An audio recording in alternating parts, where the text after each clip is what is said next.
Welcome to Radha channel. ನೋಡಿ friends, ನಾನು ಸಂದು ಬಳ್ಳಿದೆಲ್ಲ ಸುಮಾರು ಮಾಡಿ ತೋರಿಸಿ ಆಯಿತು.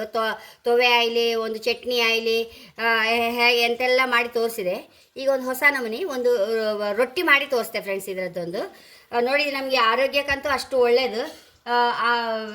ಇರ್ರೆಗ್ಯುಲರ್ ಪೀರಿಯಡ್ಸಿಗೆ, ಬೊಜ್ಜು ಮತ್ತು ಕೊಲೆಸ್ಟ್ರಾಲ್ ಕಡಿಮೆ ಆಗ್ತದೆ ಫ್ರೆಂಡ್ಸ್. ಮೂಳೆಗಳ ಜೋಡಣೆಗೆ, ಮೂಲವ್ಯಾಧಿಗೆ, ಕೀಲು ನೋವು, ಶುಗರ್ ಲೆವೆಲ್ ಸಹ ನಮ್ಮದು ಕಂಟ್ರೋಲ್ ತರುತ್ತೆ ಫ್ರೆಂಡ್ಸ್.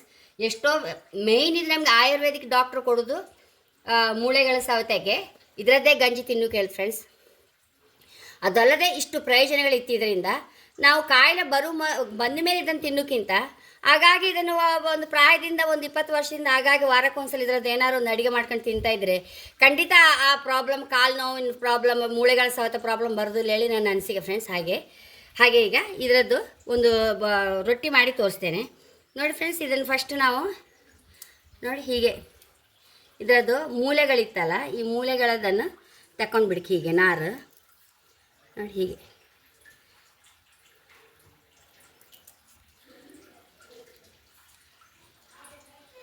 ನೋಡಿ ಹೀಗೆ 4 ಬದಿ ಮೂಲೆ ತಗೊಂಡು ಬಿಡ್ಕ.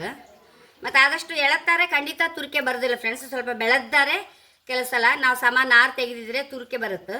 ಇದು ಹೀಗೆ ಎಳತ್ತಾಪ್ಕೊಯ್ ಅಷ್ಟು ತುರಿಸೋದಿಲ್ಲ ಇದು ನೋಡಿ ಹೀಗೆ.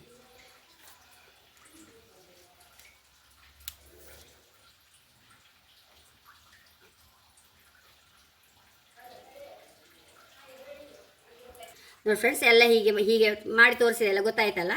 ಈಗೆಲ್ಲ ಮಾಡ್ಕೊಂಡು ಕತ್ತರಿಸಿ ತೋರಿಸ್ತೆ ಫ್ರೆಂಡ್ಸ್. ಸಣ್ಣ ಕತ್ತರಿಸ್ಕೊಂಡು ಬರ್ಕಿದನ್ನು ನೋಡಿ ಫ್ರೆಂಡ್ಸ್. ಇದನ್ನು ಆದಷ್ಟು ಸಣ್ಣ ಕತ್ತರಿಸ್ಕೊಂಡ್ರೆ ಒಳ್ಳೇದು ಫ್ರೆಂಡ್ಸ್. ನೋಡಿ ನೀರು ಸಹ ಕತ್ತರಿಸಿ ಇಟ್ಕೊಂಡಿದೆ. ಈಗ ಮಸಾಲೆ ಹುರ್ಕೊಂಬ. 1-2 ಚಮಚ ಎಣ್ಣೆ ಹಾಕೊಂಡಿದೆ. ಮೆಣಸು, ಒಂದು ಅರ್ಧ ಚಮಚ ಕಾಲು ಚಮಚ ಮೆಂತೆ, ಅರ್ಧ ಚಮಚ ಉದ್ದಿನಬೇಳೆ, ಅರ್ಧ ಚಮಚ ಕಡಲೆಬೇಳೆ, 1/4 ಸ್ಪೂನ್ ಸಾಸಿವೆ. ಇಷ್ಟನ್ನು ಹುರ್ಕೊಂಬ.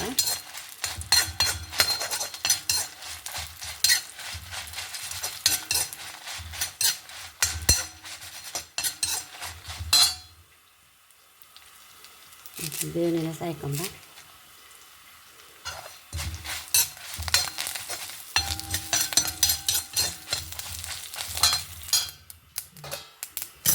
ನೋಡಿ ಫ್ರೆಂಡ್ಸ್, ಇದೆಲ್ಲ ಕಡಲೆಬೇಳೆ ಎಲ್ಲ ಹುರಿದಾಯ್ತು. ಸಾಸಿವೆ ಹುಟ್ಟುವಾಗ ಅದೆಲ್ಲ ಹುರಿ ತೆಳೆ ಲೆಕ್ಕ. ಈಗ ನೋಡಿ 1 ಟೇಬಲ್ ಚಮಚ ಕೊತ್ತಂಬರಿ ಹಾಕೊಂಡೆ. ಇದೇನು ಹೆಚ್ಚು ಹುರಿಕಂತಿಲ್ಲ ಫ್ರೆಂಡ್ಸ್. ಒಂದು ಸ್ವಲ್ಪ 2 ನಿಮಿಷ. 1 ಟೇಬಲ್ ಸ್ಪೂನ್ ಅಪ್ಪಷ್ಟು ಕಾಯಿ ಹಾಕೊಂಡೆ. ಬೆಂಕಿ ಆಫ್ ಮಾಡುವ. ಒಂಚೂರು ಅರಿಶಿನ, ರುಚಿ ತಕ್ಕಷ್ಟು ಒಂಚೂರು ಉಪ್ಪು ಹಾಕೊಂಬ. ನೋಡಿ ಬೆಲ್ಲ ರುಚಿ ತಕ್ಕಷ್ಟು, ಹುಣಸೆ ಹುಳಿ ನೋಡಿ. ಅಕ್ಕಿ ಒಂದು ಗಂಟೆ ಆಯಿತು ನೆನೆಸಿಟ್ಕೊಂಡದ್ದು ಅದನ್ನು ಹಾಕೋತಾ ಇದ್ದೆ. ಇದನ್ನೆಲ್ಲ ಮಿಕ್ಸಲ್ಲಿ ಹರ್ಕೊಂಬರ್ತದೆ ಫ್ರೆಂಡ್ಸ್. ಈಗ ಫ್ರೆಂಡ್ಸ್ ಈಗ ಕತ್ತರಿಸಿದ ಹಾಕೊಂಬ.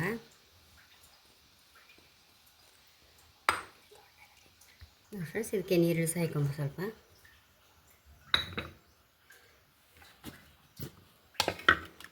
ಮಸಾಲೆ ಹಾಕೊಂಬ ಹಿಡಿಯುವಷ್ಟು. ಇದಕ್ಕೆ ನಾನು 1 ಲೋಟ ಫಸ್ಟ್ ಅಕ್ಕಿ ಹಾಕೊಂಡೆ. ಇದಕ್ಕೆ ನೋಡಿಕೊಂಡು ಮತ್ತು ಹಿಟ್ಟು ಹಾಕೊಂಡ್ರೆ ಸರಿ.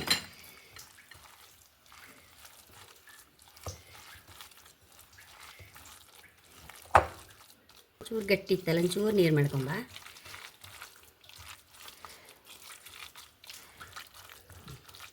ಇಷ್ಟಿದ್ರೆ ಸಾಕು. ಕಾಯಿ ಸಹ ಹಾಕಿದ್ದೇವಲ್ಲ, ಹೆಚ್ಚು ನೀರಾರೆ ಮತ್ತು ಜೋರು ಸಾಫ್ಟ್ ಆಗುತ್ತೆ. ಹಾಗೆ ನಾವು ಮಸಾಲೆಗಳು ಹೆಚ್ಚು ಹಾಕುವಾಗ ಸಹ ರೊಟ್ಟಿ ಸಾಫ್ಟ್ ಆಗುತ್ತೆ ಫ್ರೆಂಡ್ಸ್. ಅದಕ್ಕೆ ಹೆಚ್ಚು ಊರು ಮುಂಚೆ ಹೆಚ್ಚು ನೀರು ಹಾಕೊಂಬಾಗ ನೋಡಿಕೊಂಡು ಆಮೇಲೆ ನೀರು ಹಾಕೊಂಬ. ನೋಡಿ ಈಗ ಕಲ್ಲಿಟ್ಕೊಂಬ. ಫ್ರೆಂಡ್ಸ್ ಇಲ್ಲಿ ಎಣ್ಣೆ ಇಟ್ಕೊಂಡಿದೆ ರೊಟ್ಟಿಗೆ. ಒಂಚೂರು ನಾನು ಯಾವಳು ಎಣ್ಣೆ ಬೆಣ್ಣೆ ಹಾಕೋದ್ನಲ್ಲ ಹಾಗೆ ಒಂಚೂರು ಇದು ಹಾಕೊಂಡೆ.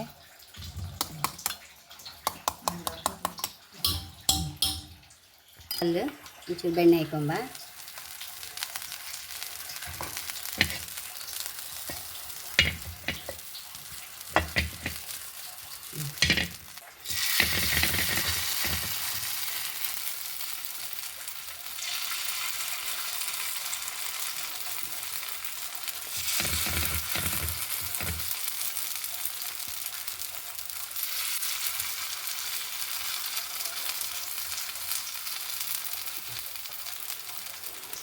ಹೀಗೆ ಮುಚ್ಚಿ ಚೂಡು ಅಂತ ಆಯ್ತು ನೋಡುವ. ಈಗ ಬೆಂತಲ್ಲ ಈಗ ಎಣ್ಣೆ ಬೆಣ್ಣೆ ಹಾಕೊಂಬ.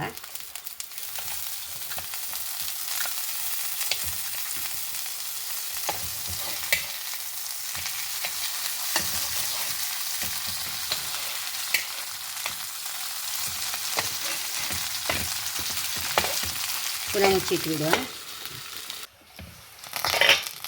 ಆಗಿದೆ, ಬೆಂಕಿ ಆಫ್ ಮಾಡಿ ರೊಟ್ಟಿ ತಗೊಂಬ. ನೋಡಿ ಫ್ರೆಂಡ್ಸ್, ಒಂದು ಕಾಣಿ ಹಳ್ಳಿಯಲ್ಲಿ ಒಂದು ದನ ಇಟ್ಕೊಂಡು ಒಂದು ಗೊಬ್ಬರ ಗ್ಯಾಸ್ ಮಾಡ್ಕೊಂಡ್ರೆ ಎಷ್ಟು ಪ್ರಯೋಜನಗಳು ನೋಡಿ. ಎಲ್ಲರಿಗೂ ಗ್ಯಾಸ್ ಪ್ರಾಬ್ಲಮ್ ಅಲ್ಲ, ನನಗೆ ಗ್ಯಾಸ್ ಪ್ರಾಬ್ಲಮೇ ಇಲ್ಲ ಫ್ರೆಂಡ್ಸ್. ಗೊಬ್ಬರ ಗ್ಯಾಸ್ ಅಲ್ಲ ನಂದು. ನಮ್ಮ ಡ್ರಮ್ ಅಂತ ಇಷ್ಟು ಹತ್ತಿರದ ಇರ್ತದೆ, ನಂಗೆ ಗ್ಯಾಸ್ ಪ್ರಾಬ್ಲಮ್ ಬರಲೇ ಇಲ್ಲ ಫ್ರೆಂಡ್ಸ್. ಹೈ ಕ್ಲಾಸಲ್ಲಿ ಗ್ಯಾಸಲ್ಲೇ ಮಾಡ್ತಾಯಿದ್ದೆ, ಇನ್ನೂ ಸೌದೆ ಹಚ್ಚಲೇ ಇಲ್ಲ ನಾನು, ಸೌದೆ ಒಲೆ. ಹಾಗೆ ನೋಡಿ ಎಷ್ಟು ರುಚಿಯಾದ ರೊಟ್ಟಿ ರೆಡಿಯಾಗಿದೆ ನೋಡಿ. ತುಂಬ ಅಂದರೆ ತುಂಬ ಟೇಸ್ಟ್ ಫ್ರೆಂಡ್ಸ್. ಟೇಸ್ಟಿಗಿಂತ ನಮ್ಗೆ ಆರೋಗ್ಯಕ್ಕೆ ಸಹ ಅಷ್ಟು ಒಳ್ಳೆಯದಲ್ಲ, ಹಾಗೆ ಹೇಳೋಕ್ಕೆ ಇಷ್ಟಪಡ್ತೇನೆ ನಾನು.